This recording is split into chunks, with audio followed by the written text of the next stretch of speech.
Hello tout le monde, j'espère que vous allez bien et bienvenue dans cette petite vidéo du lundi. On va parler de Bitcoin, on va parler d'Ethereum, mais on va également parler de certains petits alts que je trouve intéressants, mais on va surtout d'abord commencer à regarder le dollar index, qui pour rappel en fait est le dollar qui est indexé sur un panier de devises qui sont l'euro, le franc suisse, la pound britannique, le yen japonais, le dollar canadien et la couronne suédoise.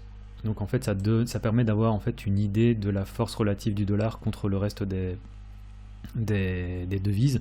Ce que je trouve intéressant en fait c'est que le yuan n'a pas été ajouté au panier, mais bref dans tous les cas, en ce moment vu la force en fait du dollar index, et tout le monde en fait est en train de se demander ouais mais jusqu'où est-ce que ça peut monter, est-ce qu'on peut monter justement à l'ancien sommet qui date des années 2002, voire peut-être plus haut. Donc monter à 120, voire je sais pas, il y a des gens qui parlent déjà d'aller beaucoup plus haut, mais pour le moment c'est énormément de spéculation. Ça montre surtout en fait la force du dollar. Pourquoi est-ce que je parle de ça alors qu'on est censé parler de crypto? Tout simplement parce que Bitcoin, la plupart du volume qui se fait en fait sur Bitcoin se fait contre l'USD.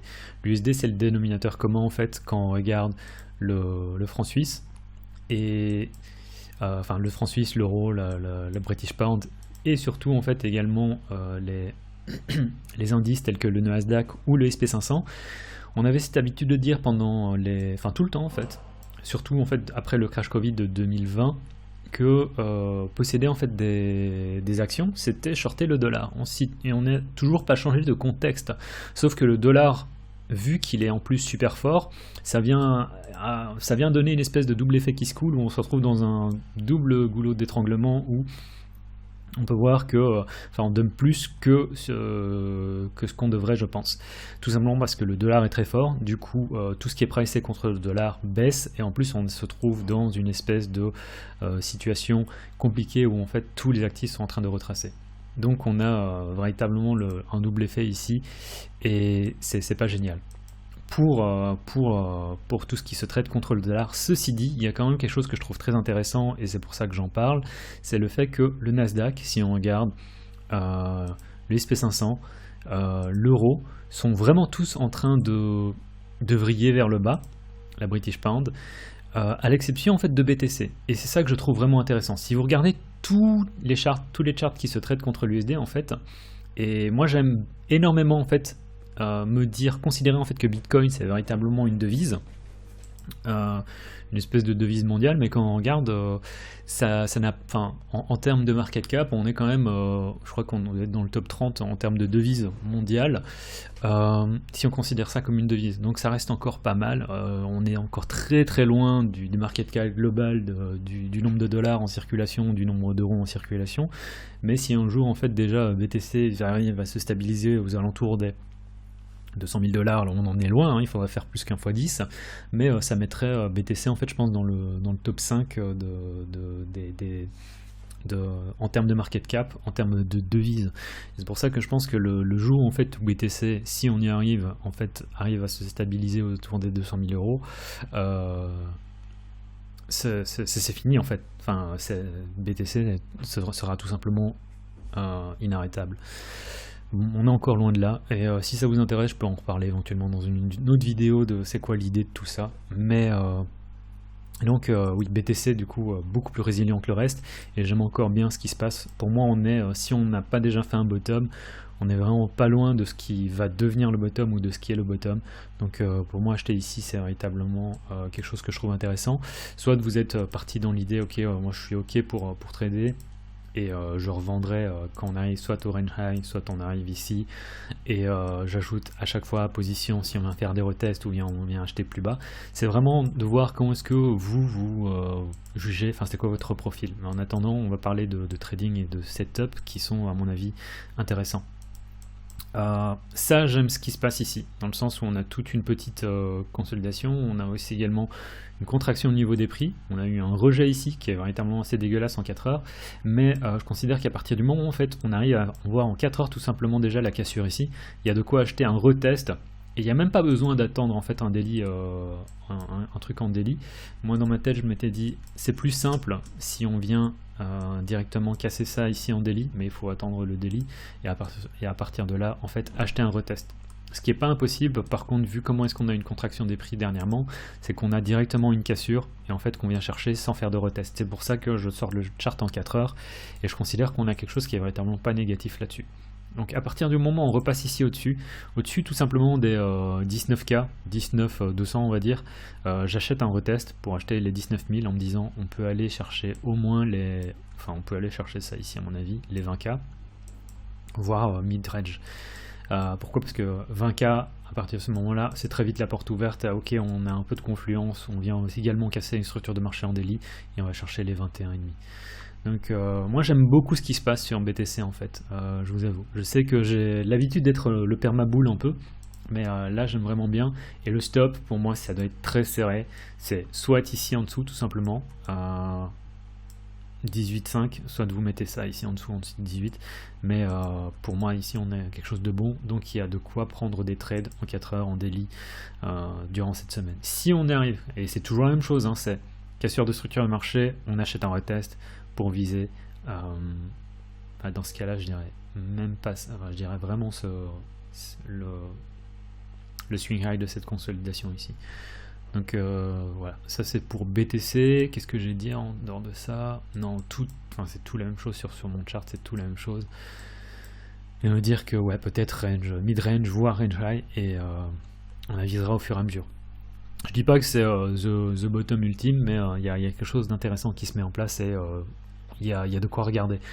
D'autant plus que, comme j'ai dit, BTC se porte de manière beaucoup plus intéressante que le reste des actifs qui se traitent contre l'USD. Ethereum contre BTC, je suis toujours pas chaud en fait là-dessus. À mon avis, c'est shortable.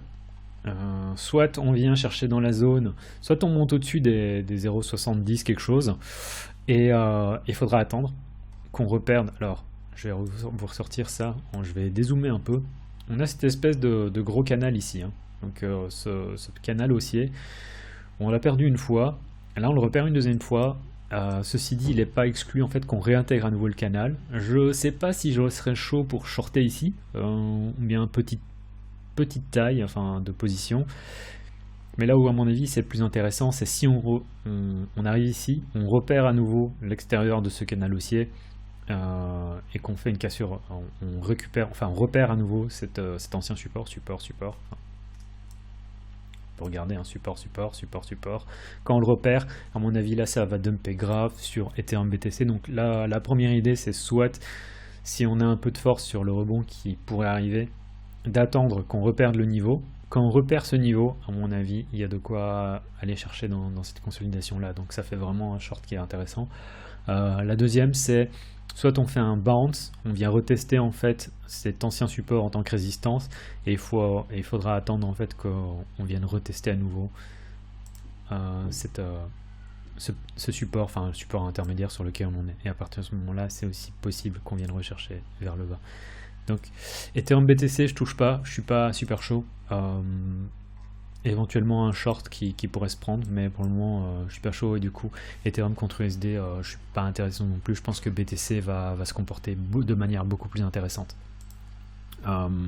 Et si vous voulez vraiment trader ça, à mon avis, il y a un premier niveau qui est important à regarder, c'est les 1420, dans le sens où on peut voir c'était support, donc on va peut-être avoir une réaction ici, et au-dessus de ça en fait c'est voir comment est-ce qu'on réagit. Si on arrive à passer au-dessus, il y a de quoi prendre en tête pour aller chercher les 1600, mais je suis pas certain qu'on aille chercher au-dessus des 1600, beaucoup plus haut. Donc vraiment faire très attention. Pour le moment on peut voir qu'en daily la structure de marché c'est encore baissière. Donc là l'idée c'est de se dire que ok, on a encore éventuellement un high, mais plus bas que le précédent qui pourrait se mettre en place, et on pourrait continuer comme ça. Peut-être qu'on va ensuite se stabiliser, mais en attendant je considère que c'est moins intéressant en fait de trader Ethereum que de trader BTC. Donc tout ce qui est indice, j'en ai parlé, hein, ça se comporte moins bien. Maintenant on va parler de quelques alts qui sont intéressants. Le premier c'est Luna, qui a fait un pump intéressant, mais pour moi c'est du vent, hein. Pour moi Luna, ça c'est shortable, hein. Je préférais attendre, parce que je préfère toujours attendre au moins en 1 heure qu'on ait une espèce de perte de niveau, même dans ce cas là en 15 minutes. Là pour moi il n'y a rien, hein. Ce que je voudrais voir, c'est qu'on perde un truc en termes de structure de marché au moins en 15 minutes, c'est-à-dire qu'on commence à former des sommets et des creux qui sont plus bas les uns que les autres, et à partir de ce moment-là, là c'est shortable, en se disant ah, on va chercher à nouveau ici en dessous. Parce que pour moi, ce Luna classique, c'est de la merde, hein. Enfin, il faut pas se voiler la face, c'est pas ça qui va révolutionner le monde des cryptos. Après, si ça devient un meme coin peut-être, mais je suis vraiment pas fan de ce truc-là de toute façon. Ce que je trouve intéressant à commencer à regarder, première chose, c'est Link. On se retrouve dans une espèce de consolidation depuis depuis quelques mois, depuis mois de mai, donc c'est mai, juin, juillet, août, septembre, ça fait 5 mois. Sachant qu'on revient de loin sur Link, on remonte d'assez loin, et là on est potentiellement en fait en train de faire une espèce de petite zone d'accumulation qui donnerait lieu à un breakout, et à partir de ce moment-là on aurait éventuellement une deuxième base qui vient se former pour aller chercher plus haut. Donc moi je pense qu'il y a des choses intéressantes qui se mettent en place en fait, et Link ça fait partie de cela. Je sais pas si on a une retrace en fait aussi bas que 6 $. Mais 6 $ pour moi c'est un no-brainer, ça c'est certain. Deuxième chose que je trouve intéressante, c'est Atom. Alors Atom, soit à partir des niveaux actuellement on va vers les 17-18, et moi je suis déjà en position, je le dis clairement, mon stop il est ici en dessous, hein. Il est très clairement à 13,60. En dessous de 13,60 je touche plus à ce truc, et je me dis ok, je viendrai éventuellement acheter si on vient chercher les stops ici en dessous des 11 $. Pourquoi? Parce que petit grind, ici c'est logiquement où les stops se sont mis, même si il n'est pas impossible en fait que les gens qui étaient déjà bullish, qui ont acheté éventuellement ici, se soient fait déjà sortir là. Donc je crois qu'il y a un ensemble de personnes qui sont déjà assez motivées à acheter Atom ici, et soit en fait on continue, soit en fait on sort tous les gens qui ont acheté ici, on va chercher ici tous leurs stops, et à partir de ce moment là on pourrait peut-être commencer à avoir une nouvelle downtrend. C'est pour ça que Atom j'aime bien. Soit on monte à partir d'ici, soit j'attends les 11,50 pour acheter. Algo, on a eu un truc intéressant. Algo, je serais intéressé pour acheter si on revient vers les 31-32 centimes. Je suis pas intéressé ici, mais si on revient vers les 31-32 centimes, à mon avis, il y a de quoi avoir. Il y a un truc intéressant en se disant aussi que on a le range. On aura donc défense de support, et on a également cette petite consolidation qui ferait office de support. Donc acheter un retest des 31,5, pour moi c'est intéressant. RSR, c'est la même chose en fait que Algo, dans le sens où on a petite consolidation qui fait office de ligne de défense. En plus on est dans le range, donc si on revient taper dans le bas du range, j'achète sans me poser de questions, et le stop se met ici en dessous. On a déjà la cassure de structure de marché, donc on attend juste la retrace pour acheter. Donc moi j'aime bien. Et IOTA, IOTA aussi on a un truc intéressant. Je sais pas si on aura le retrace, mais ce que je veux voir c'est si on a en fait une espèce de formation, idéalement un bull flag ou un fanion, ou est-ce qu'on vient former une petite base intermédiaire, et ce sera peut-être davantage visible en 15 minutes ou en 1 heure. Enfin ça, ce sera à vous de regarder si c'est partie des time frames que vous tradez, mais pour moi il y a quelque chose d'intéressant. Donc voilà, c'était tout pour la vidéo de cette semaine. J'espère que c'était intéressant. Pour moi, vraiment, BTC se comporte de manière beaucoup plus intéressante. Et dès qu'on a une cassure en fait des 19 005, on va prendre ça en 4 heures. Ouais, en fait déjà là tel quel, j'ai envie de me dire que c'est positif. Une fois qu'on a la cassure ici des 19... Enfin, si on vient chercher 19,3 et qu'on vient refaire un retest à 1900, c'est là que vous voulez acheter en fait.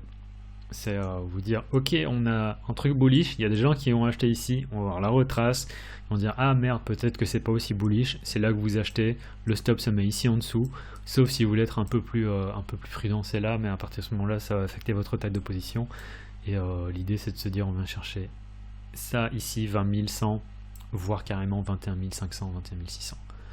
Voilà, c'était tout pour cette semaine, c'était grave.